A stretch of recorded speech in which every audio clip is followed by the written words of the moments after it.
Good evening all of you. अपना जो आज का पॉइंट है वो है प्रतिरोध की निर्भरता। क्योंकि कल हम लोगों ने जो किया था वो ओम का नियम किया था, जिसमें V समानुपाती I, V बराबर आर आई या R बराबर V अपॉन आई। तो उसमें हम लोगों ने प्रतिरोध का मान मापा था और आज हम उस प्रतिरोध की निर्भरता को देखेंगे कि डिपेंड किस किस पर करता है। देखो आपके सामने सूत्र ये था बेटा, R बराबर V अपॉन आई। तो क्या आप ये कह सकते हैं कि जो प्रतिरोध है वो विभव और धारा पर निर्भर करता है? बताइए जरा एक बार। आप लोगों ने जो देखा था R बराबर V अपॉन आई, क्या ये प्रतिरोध जो है ये क्या विभव और धारा पर निर्भर करता है? नहीं, ये बिल्कुल भी इन पर निर्भर नहीं करता है। आपने बिल्कुल सही बताया है बेटा। ये जो है विभव पर और धारा पर दोनों में से किसी पर भी निर्भर नहीं करता है। तो फिर निर्भर किस पर करता है भाई? ये निर्भर करता है बेटा चालक तार की लंबाई पर। सबसे पहले जो डिपेंड करता है ये चालक तार की लंबाई पर। चालक तार की लंबाई पर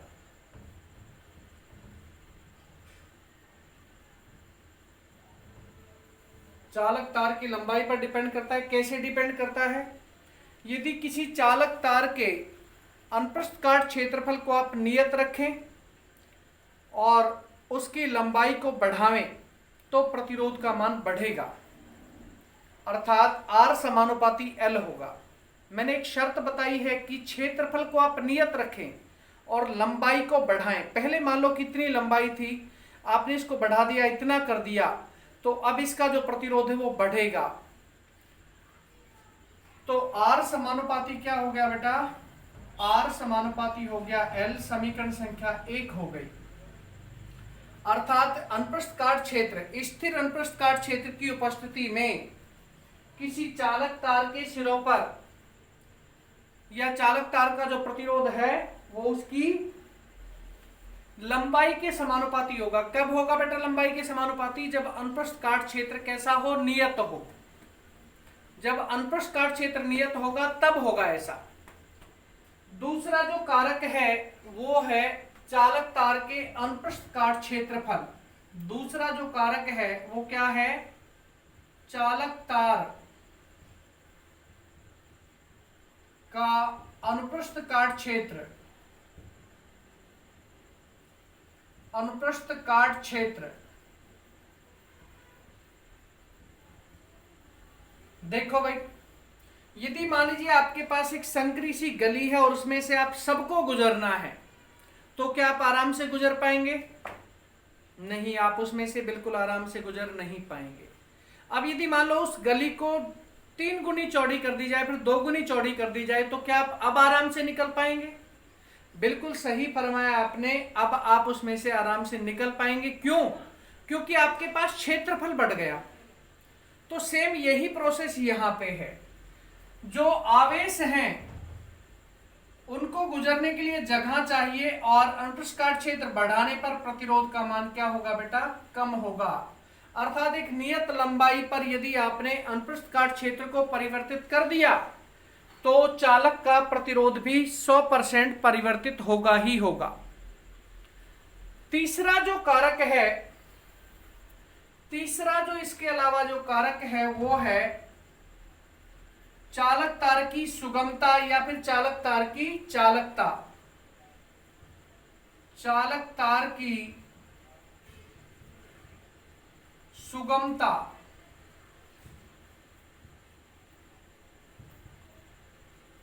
सुगमता या प्रकृति कह लो,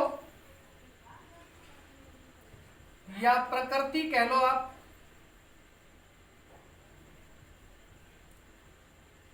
चालक तार की प्रकृति कह सकते हैं आप इसे। चालक देखो बेटा, चालक तो सारे हैं। यदि मान लो एक तो बहुत अच्छा चालक हो आपके पास, एक आइडियल चालक हो और एक काम चलाऊ सा चालक हो, तो किसमें प्रतिरोध का मान अधिक होगा, किसमें प्रतिरोध का मान कम होगा? सिंपल से सीधी बात है कि जो अच्छा चालक है उसमें प्रतिरोध का मान कम होगा। और जो एक कामचलाऊ सा चालक है उसमें प्रतिरोध का मान अपेक्षाकृत अधिक होगा। तो देखिए चालक तार की जो प्रकृति है कि भाई चालक तो सारे हैं, लेकिन एक अच्छा चालक जैसे चांदी है, चांदी है अर्जेंटम, सबसे अच्छा चालक है। लेकिन यदि आप चांदी के तार लगा दें तो लोग लाइट लेना भूल जाएंगे, बेटा चांदी को ले जाएंगे। इसलिए इसका एक विकल्प खोजा गया कॉपर, इसका एक विकल्प खोजा गया कॉपर। अब कॉपर के तार लगाए जाते हैं। कॉपर के तारों के चारों तरफ उसको सहारा देने के लिए हम लोग उसके चारों तरफ क्या लगाते हैं बेटा, एल्यूमिनियम के तार भी लगा देते हैं, ताकि वो ठीक ढंग से काम करते रहें। कॉपर के तार यूज करते हैं बेटा आजकल, चांदी के तार तो हालांकि यूज नहीं करते हैं, लेकिन कॉपर के तारों को यूज करते हैं, क्योंकि कॉपर के तार की भी चालकता जो है वो चांदी के लगभग समान ही है। अब देखिए समीकरण 1 और 2 को मिलाने पर, या समीकरण 1 और 2 से, समीकरण 1 तथा 2 से, समीकरण 1 तथा 2 से दोनों को मिला दो भाई। R समानुपाती L अपॉन A, R समानुपाती L अपॉन A, या R बराबर रॉ L अपॉन A, समीकरण संख्या 3 हो गई भाई। ये समीकरण संख्या क्या हो गई, समीकरण संख्या 3 हो गई है। ये समीकरण संख्या क्या हो गई भाई, 3 हो गई। यहां रॉ क्या है बेटा, एक नियतांक है जिसे चालक का विशिष्ट प्रतिरोध या प्रतिरोधकता कहते हैं। रॉ बराबर क्या है बेटा, यहां पे रॉ बराबर है प्रतिरोधकता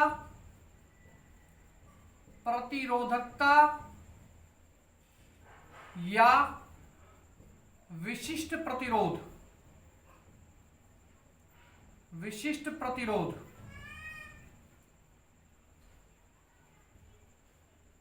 रो क्या है बेटा यहां पे, प्रतिरोधकता या विशिष्ट प्रतिरोध। अब देखिए आप लोग, इस विशिष्ट प्रतिरोध या प्रतिरोधकता की परिभाषा अपने यहां से समीकरण संख्या 3 से निकाल के ला सकते हैं आप लोग, या फिर इससे आगे भी कर सकते हैं इसे कि समीकरण 3 से रो बराबर क्या हो जाएगा, आर ए अपॉन में एल। रो बराबर क्या हो गया, आर ए अपॉन में एल, समीकरण संख्या 4। समीकरण 4 को क्या कहते हैं बेटा, प्रतिरोधकता की समीकरण कहते हैं। इसे क्या कहते हैं, इसे प्रतिरोधकता की समीकरण।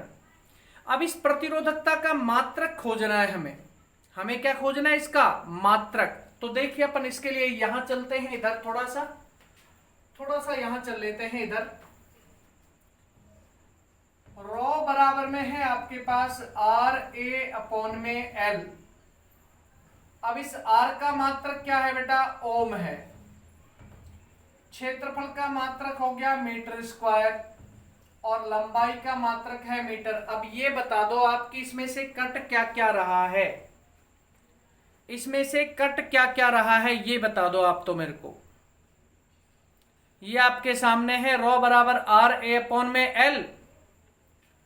तो अब आप मेरे को केवल इतना बता दीजिए कि इसमें से कट क्या रहा है। बताइए बेटा इसमें से क्या कट रहा है, इसमें से कट क्या रहा है ये बता दो। इसमें केवल और केवल एक मीटर कट रहा है बेटा। एक नीचे मीटर है, ऊपर मीटर स्क्वायर है, तो मीटर से मीटर कैंसिल हो जाएगा, तो इसका मात्रक होगा ओम गुणा मीटर। तो प्रतिरोधकता का मात्रक आपको पता लग गया। आपका मात्रक आपको इसका क्या पता चला बेटा, ओम गुणा मीटर है विशिष्ट प्रतिरोध का मात्रक या प्रतिरोधकता का मात्रक। अब देखिए इसका हम लोगों ने मात्रक खोज लिया। अब हम इसकी डायमेंशन, इसकी विमा खोजेंगे। इसकी डायमेंशन क्या होगी भाई, रॉ बराबर में ओम। प्रतिरोध की विमा मैंने आप लोगों को पिछले वीडियो में बताई थी, आप बताइए क्या थी वो विमा। इसकी विमा थी M1 L2 T inverse 3 A inverse 2। ये तो थी आप लोगों के ओम की विमा। इनटू में आप यहां कर सकते हैं मीटर। मीटर क्या है बेटा? लंबाई है, तो L1 कर सकते हैं इसे। तो रॉ की विमा क्या हो जाएगी? M1 L3, क्योंकि दो पहले से है, एक ये ऐड हो जाएगा। जिन राशियों का आधार समान हो उनकी घातें आपस में जुड़ती हैं। M1 L3 T की पावर -3 और A की पावर -2। लेकिन अभी मैंने इसका आप लोगों को परिभाषा नहीं बताई है बेटा। विशिष्ट प्रतिरोध या प्रतिरोधकता की परिभाषा अब आप बनाइए। क्या होगी कि भाई एकांक लंबाई तथा इकाई अनुप्रस्थ काट क्षेत्र का प्रतिरोध जो है वो क्या कहा जाता है बेटा? विशिष्ट प्रतिरोध या प्रतिरोधकता कहा जाता है। विशिष्ट प्रतिरोध क्या है? प्रति एकांक लंबाई। क्योंकि देखो आप इसी समीकरण से देख लो, समीकरण संख्या 4 से ही, कि भाई रॉ बराबर में हो गया यदि L बराबर 1 मीटर और A बराबर 1 मीटर स्क्वायर, तो रॉ बराबर क्या हो जाएगा? R हो जाएगा। समीकरण संख्या 5 में से नाम दे दूंगा, तो इससे परिभाषा निकाल देते हैं कि भाई इकाई अनुप्रस्थ काट क्षेत्र और इकाई लंबाई का जो प्रतिरोध है वो क्या कहा जाता है बेटा? विशिष्ट प्रतिरोध। विशिष्ट प्रतिरोध का मात्रक क्या है बेटा? ओम गुणा मीटर। विशिष्ट प्रतिरोध का मात्रक क्या? ओम गुणा मीटर। और इसकी विमा क्या है? इसकी विमा है M1 L3 T inverse 3 A inverse 2। तो ओके बेटा, आज के लिए बस इतना ही सही है। बाकी अपन कल के वीडियो में मिलेंगे वापस से। नमस्कार।